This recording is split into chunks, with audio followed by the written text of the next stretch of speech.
Well, a massive settlement was just reached after drivers have striked across the nation, across the world. Please thumbs up the video, my friends.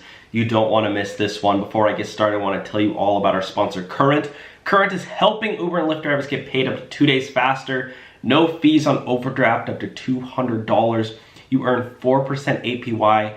Get cash back on your gas. Sign up for Current for free. There's no credit checks, by the way.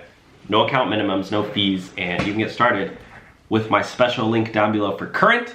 And now let's get started. So Uber has just struck in this deal, no pun intended, after gig workers have gone on strike. By the way, I did sign up for Current and I did deposit $100 into my account, and I'm already earning interest, as you can see. Current's legit, check it out, link below.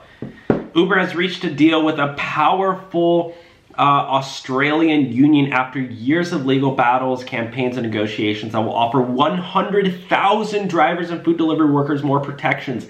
Is this coming to America? The Transport Workers Union, one of Uber's most vocal critics, reached the agreement with the rideshare giant late Tuesday, with both sides backing minimum standards for all gig economy workers and the right to unionize.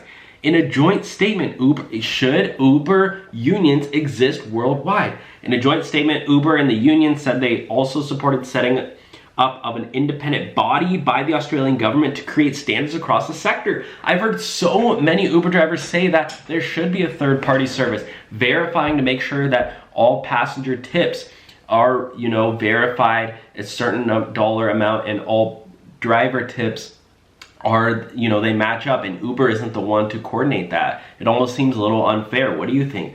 The gig economy, which uses temporary independent contractors for short-term tasks, has grown rapidly since Uber's launch in 2009. Wow. And is promoted as a flexible way for people to earn money without the constraints of a full-time job. But there has been some growing backlash in Australia about the conditions and dangers gig workers face, particularly after a spate of delivery driver deaths during the COVID-19 pandemic when demand spiked. Holy smokes, guys. Did you guys drive during COVID-19?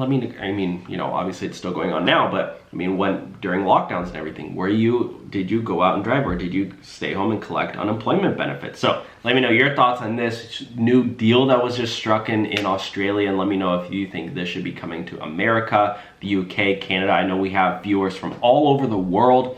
So when our commenters say, Dylan, why are you talking about this? This isn't America. Well, I don't know about you, but we have viewers all over the world, and America is like only a small percentage of our viewership. So we do have a lot of Australian viewers, a lot of Canadian viewers, and matter of fact, comment down below what country are you watching this from, because I have a feeling there's going to be a lot of international viewers here. So let me know your thoughts on this one. I'll talk to you soon. Check out Current using my link below. And again, as you can see here, I just signed up with Current, put in $100, and I'm already earning interest. I have 89 cents in interest. It's growing every single day. So check out Current below. I'll talk to you soon. Bye now.